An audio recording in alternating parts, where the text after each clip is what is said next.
ಮೊದಲು ಇಲ್ಲಿ ನೋಡಿ ಒಂದು ಪಂಪ್ಕಿನ್ದು ಪೀಸ್ ಇಟ್ಕೊಂಡಿದ್ದೀನಿ, ಅಂದರೆ ಕುಂಬಳಕಾಯ್ದು ಪೀಸ್ ಇಟ್ಕೊಂಡಿದ್ದೀನಿ ನೋಡಿ. ಇದನ್ನು ಒಂದು ಚಾಕುವಿನ ಸಹಾಯದಿಂದ ನಾನು ಚುಚ್ಕೊಳ್ತಾ ಇದ್ದೀನಿ. ಗ್ಯಾಸ್ ಮೇಲೆ ಇದನ್ನು ಸುಟ್ಕೊಳ್ತೀನಿ. ಹಾಗೆ ಇವಾಗ ನೋಡೋಣ ಬನ್ನಿ ಯಾವ ಥರ ಅಂತ. ನೋಡಿ, ಗ್ಯಾಸ್ ಆನ್ ಮಾಡ್ಕೊಂಬಿಟ್ಟು ಅದ್ರ ಮೇಲೆ ಈ ರೀತಿಯಾಗಿ ಹಿಡ್ಕೊಂಬಿಟ್ಟು ಸುತ್ತ ಇದನ್ನು ಸುಟ್ಕೋಬೇಕು. ಈರುಳ್ಳಿ ಎಲ್ಲ ನಾವು ಸುಟ್ಕೊಳ್ತೀವಲ್ವ, ಟೊಮೆಟೊ ಕಾಯಿ ಎಲ್ಲ ಈ ರೀತಿ ಮಾಡ್ಕೋಬೇಕು. ಇದು ತುಂಬ ಟೇಸ್ಟಿಯಾಗಿರುತ್ತೆ. ಇದರಲ್ಲಿ ಏನು ಮಾಡ್ತೀನಿ ಅಂತ ಕೊನೆಯಲ್ಲಿ ನಾನು ಹೇಳ್ತೀನಿ. ತುಂಬ ಟೇಸ್ಟಿಯಾಗಿರುತ್ತೆ.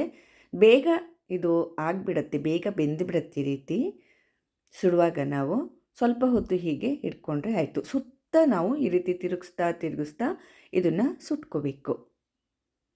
ನೋಡಿ, ಈ ಥರ ಎಲ್ಲ ಮಾಡಿಕೊಂಡು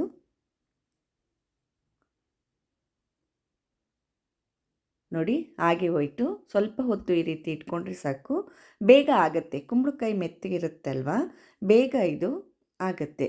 ಈಗ ಪೂರ್ತಿಯಾಗಿ ಸುಟ್ಕೊಂಡೆ. ನಾನು ಗ್ಯಾಸ್ನ ಆಫ್ ಮಾಡ್ಕೊಂಡಿದ್ದೀನಿ. ಇದನ್ನು ತಣ್ಣಗಾಗೋದಕ್ಕೆ ಬಿಡ್ತೀನಿ. ಸ್ವಲ್ಪ ಬಿಸಿನೇ ಇದೆ ಇವಾಗಲೂ ಕೂಡ. ನಿಮಗೆ ತೋರಿಸ್ತಿದ್ದೀನಿ ನೋಡಿ, ಈ ಥರ ಸಿಪ್ಪೆ ನೋಡಿ, ಸಿಪ್ಪೆ ಎಲ್ಲ ಯಾವ ರೀತಿ ಸುಟ್ಟು ಇದಾಗಿದೆ ಅಂತ. ಇವಾಗ ಇದಾಗಿದೆ.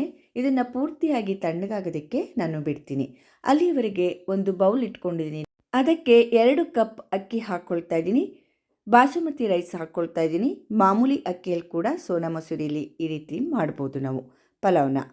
ನೀರನ್ನು ಹಾಕ್ಕೊಂಡು ಇದನ್ನು ಕ್ಲೀನಾಗಿ ತೊಳ್ಕೊಬೇಕು. 2ರಿಂದ 3 ಸಲ ತೊಳ್ಕೊಬೇಕು. ಇದರಲ್ಲಿರೋ ಗಂಜಿ ಅಂಶ ಹೋಗಬೇಕು. ಸ್ಟಾರ್ಚ್ ಅಂಶ ಇರುತ್ತೆ ಅಲ್ವಾ ಅಕ್ಕಿಲಿ ಮೇಲ್ಗಡೆ, ಅದು ಪೂರ್ತಿಯಾಗಿ ಹೋದಾಗ ನಮಗೆ ಉದುರಾಗಿ ಅನ್ನ ಆಗುತ್ತೆ. ಆದ್ದರಿಂದ ಅದನ್ನು ಕ್ಲೀನಾಗಿ ತೊಳೆದು ಮುಳುಗುವಷ್ಟು ನೀರನ್ನು ಹಾಕಿಬಿಟ್ಟು ಒಂದು ಸ್ವಲ್ಪ ಹೊತ್ತು ಅದನ್ನು ನೆನೆಯೋದಕ್ಕೆ ಬಿಡ್ತೀನಿ. ಈಗ ನೋಡಿ, ಒಂದು ಮಸಾಲೆ ರೆಡಿ ಮಾಡ್ಕೊಳ್ಳೋಣ. 1 ಟೀ ಸ್ಪೂನಷ್ಟು ಸೋಂಪು, ಮೆಣಸು ಒಂದು 15 ಕಾಳು ಇಟ್ಕೊಂಡಿದ್ದೀನಿ ನೋಡಿ, ಲವಂಗ, 2 ಏಲಕ್ಕಿ, ಚಕ್ಕೆ ಹಾಗೂ ಜಾಯಿಪತ್ರೆ ಹಾಕ್ಕೊಂಬಿಟ್ಟು ಇದನ್ನು ದಪ್ಪವಾಗಿ ಕುಟ್ಕೋಬೇಕು. ನೋಡಿ, ಎಲ್ಲ ಹಾಕ್ಕೊಳ್ತಾ ಇದ್ದೀನಿ ಕುಟ್ಟೋ ಕಲ್ಲಿಗೆ. ಇದು ನಮಗೆ ಈ ವೆಜ್ ಪಲಾವ್ಗೆ, ನಾನೇನು ಬಟಾಣಿ ಆಲೂ ಪಲಾವ್ ಮಾಡ್ತಿದ್ದೀನೋ ಅದಕ್ಕೆ ತುಂಬ ಟೇಸ್ಟ್ ಕೊಡುತ್ತೆ ಇದು. ನಾವು ಖಾರ ರುಬ್ಬೋ ಅವಶ್ಯಕತೆ ಇಲ್ಲ ಇಲ್ಲಿ. ಈ ಪಲಾವ್ ಮಾಡುವಾಗ ತುಂಬ ಈಸಿಯಾಗಿ 10 ನಿಮಿಷಗಳ ಒಳಗೆ ನಾವು ಈ ಪಲಾವ್ನ ರೆಡಿ ಮಾಡ್ಕೋಬೋದು. ಎಲ್ಲ ನೋಡಿ, ನಾನು ಈ ರೀತಿಯಾಗಿ ತರಿಯಾಗಿ ಕುಟ್ಕೊಂಡಿದ್ದೀನಿ. ಗ್ಯಾಸ್ ಮೇಲೆ ಒಂದು ಕುಕ್ಕರ್ ಇಟ್ಕೊಂಡಿದ್ದೀನಿ. ಅದಕ್ಕೆ ಎಣ್ಣೆ ಹಾಕ್ಕೊಳ್ತಾ ಇದ್ದೀನಿ. 4 ಟೇಬಲ್ ಸ್ಪೂನಿನಷ್ಟು ಎಣ್ಣೆ ಹಾಕ್ಕೊಂಡಿದ್ದೀನಿ. ಪಲಾವ್ ಎಲೆ 2, ಜೀರಿಗೆ 1 ಟೀ ಸ್ಪೂನು, 1 ಚಕ್ರ ಮೊಗ್ಗು ಇದಿಷ್ಟನ್ನು ಹಾಕ್ಕೊಂಡು ಸ್ವಲ್ಪ ಹೊತ್ತು ಹುರ್ಕೋಬೇಕು. ಅದ್ರ ಫ್ಲೇವರ್ ಎಲ್ಲ ಎಣ್ಣೆ ಒಳಗೆ ಬಿಟ್ಕೊಳ್ಳೋ ತನಕ ನಾವು ಸ್ವಲ್ಪ ಹೊತ್ತು ಈ ರೀತಿಯಾಗಿ ಹುರ್ಕೋಬೇಕು. ಈಗ ಆಗಿದೆ ಇದು. ಇದಕ್ಕೆ ಈರುಳ್ಳಿ ಹಾಕ್ಕೊಳ್ತಾ ಇದ್ದೀನಿ. ಉದ್ದವಾಗಿ ಕಟ್ ಮಾಡಿದಂತಹ 2 ಈರುಳ್ಳಿಯನ್ನು ಹಾಕ್ಕೊಂಡು ಸ್ವಲ್ಪ ಹೊತ್ತು ಇದನ್ನು ಬಾಡಿಸ್ಕೋಬೇಕು. ತುಂಬ ಕಪ್ಪೆಲ್ಲ ಮಾಡ್ಕೋಬಾರ್ದು. ಈರುಳ್ಳಿ ಟ್ರಾನ್ಸ್ಪರೆಂಟ್ ಆದರೆ ಸಾಕಾಗತ್ತೆ. ನೋಡಿ, ಈ ರೀತಿಯಾಗಿ ಆದರೆ ಸಾಕಾಗತ್ತೆ. ಶುಂಠಿ ಬೆಳ್ಳುಳ್ಳಿ ಪೇಸ್ಟ್ ಹಾಕ್ಕೊಳ್ತಾ ಇದ್ದೀನಿ. 1 ಟೀ ಸ್ಪೂನಿನಷ್ಟು ಶುಂಠಿ ಬೆಳ್ಳುಳ್ಳಿ ಪೇಸ್ಟ್ ಹಾಕ್ಕೊಂಡು ಸ್ವಲ್ಪ ಹೊತ್ತು ಹಸಿ ವಾಸನೆ ಹೋಗೋವರೆಗೆ ಕೈ ಆಡಿಸ್ಕೋಬೇಕು. ಒಂದು ದಪ್ಪ ಟೊಮೆಟೊ ಹಣ್ಣಿದು ಒಂದೇ ಒಂದು ಟೊಮೆಟೊ ಹಾಕ್ಕೊಳ್ತಾ ಇದ್ದೀನಿ. ಉದ್ದುದ್ದವಾಗಿ ಅದನ್ನು ಕೂಡ ಕಟ್ ಮಾಡ್ಕೊಂಡಿದ್ದೀನಿ. ಇದರ ಜೊತೆಗೆ ಪುಡಿಗಳನ್ನ ಹಾಕ್ಕೊಳ್ತೀನಿ. 1 ಟೀ ಸ್ಪೂನಿನಷ್ಟು ಖಾರದ ಪುಡಿ, 1 ಟೀ ಸ್ಪೂನ್ ಧನಿಯಾ ಪುಡಿ, ಅರ್ಧ ಟೀ ಸ್ಪೂನು ಅರಿಶಿಣದ ಪುಡಿ ಹಾಕ್ಕೊಂಡಿದ್ದೀನಿ. ಎಲ್ಲ ಕ್ಲೀನಾಗಿ ಇವಾಗ ಟೊಮೆಟೊ ಜೊತೆಗೇ ಫ್ರೈ ಮಾಡ್ಕೋಬೇಕು. ಎಣ್ಣೆ ನಾನು 4 ಟೇಬಲ್ ಸ್ಪೂನ್ ಹಾಕಿದ್ದೀನಿ ಅಲ್ವಾ, ಅಷ್ಟು ಹಾಕ್ಕೊಳ್ಳಿ. ತುಂಬ ಟೇಸ್ಟಿಯಾಗಿ ಬರುತ್ತೆ. ಹಾಗೂ ಅನ್ನ ತುಂಬ ಉದುರಾಗಿ ನಿಮಗೆ ಬರುತ್ತೆ. ನೋಡಿ, ಸ್ವಲ್ಪ ಹೊತ್ತು ಈ ರೀತಿಯಾಗಿ ಎಲ್ಲ ಪುಡಿಗಳ ಹಸಿ ವಾಸನೆ ಹೋಗೋ ತನಕ ಕೈ ಆಡಿಸ್ಕೊಂಡ್ಬಿಟ್ಟು ಬಟಾಣಿ ಹಾಕ್ಕೊಳ್ತಾ ಇದ್ದೀನಿ. ಹಾಗೂ ಆಲೂಗೆಡ್ಡೆ 2 ಈ ರೀತಿ ದಪ್ಪವಾಗಿ ಕಟ್ ಮಾಡಿ ಹಾಕ್ಕೊಂಡಿದ್ದೀನಿ. ಬಟಾಣಿ 1 ಬಟ್ಟಲಿನಷ್ಟು ಹಾಕ್ಕೊಂಡಿದ್ದೀನಿ. ಆಲೂಗಡ್ಡೆ ನೋಡಿ, ಈ ರೀತಿಯಾಗಿ ಕಟ್ ಮಾಡಿ ಹಾಕ್ಕೊಂಡ್ರೆ ಈ ಪಲಾವ್ಗೆ ತುಂಬ ಚೆನ್ನಾಗಿರುತ್ತೆ. ನೆನೆಸಿದ ಅಕ್ಕಿಯನ್ನು ಕ್ಲೀನಾಗಿ ಬಸ್ದುಬಿಟ್ಟು ಹಾಕಬೇಕು. ನೀರಿಲ್ಲದ ಹಾಗೆ ಮಾಡಿಕೊಂಡು ಹಾಕಬೇಕು. ಈಗೆಲ್ಲ ಕ್ಲೀನಾಗಿ ನಿಧಾನವಾಗಿ ಕೈ ಆಡಿಸ್ಕೋಬೇಕು.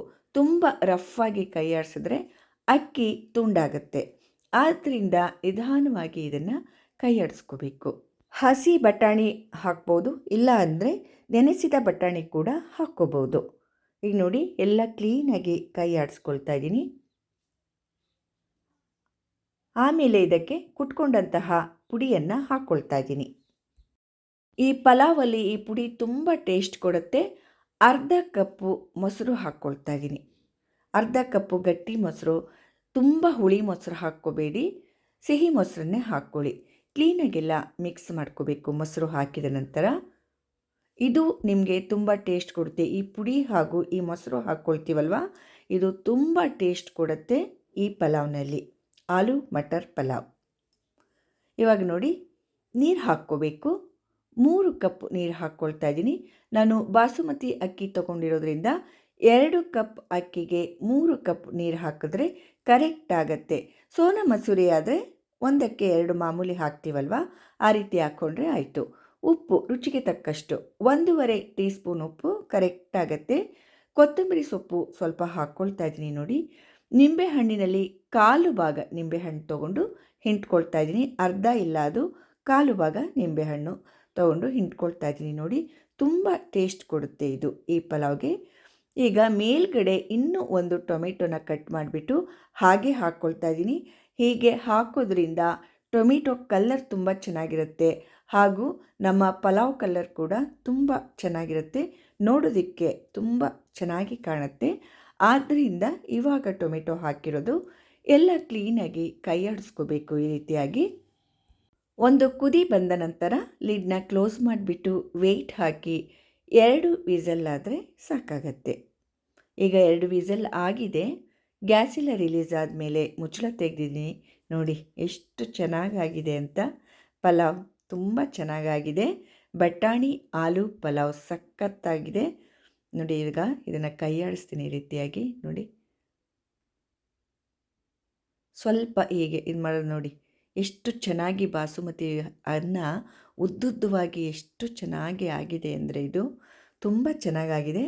ಈ ರೀತಿ ನಾವು ಮಾಡಿಕೊಂಡಾಗ ಪಲಾವೆಲ್ಲ ಈ ಥರ ಒಂದು ಅಗಲವಾದ ಬಾಣಲೆ ತೊಗೊಂಡ್ಬಿಟ್ಟು ಅದಕ್ಕೆ ಈ ರೀತಿ ನಾವು ಮಾಡಿಕೊಂಡಂತಹ ಪಲಾವ್ ಹಾಕ್ಕೊಂಡು ನೀಟಾಗಿ ಸ್ಮೂತಾಗಿ ಕೈ ಆಡಿಸ್ಬೇಕು.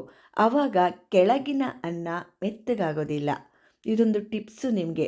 ಕುಕ್ಕರಲ್ಲೇ ನಾವು ಕೈ ಆಡಿಸೋದಕ್ಕಿಂತ ಈ ರೀತಿ ಅಗಲವಾದ ಪಾತ್ರೆಗೆ ಹಾಕ್ಕೊಂಡು ನಾವು ಕೈ ಆಡಿಸೋದ್ರಿಂದ ಮೆತ್ತಗೆ ಆಗೋದಿಲ್ಲ.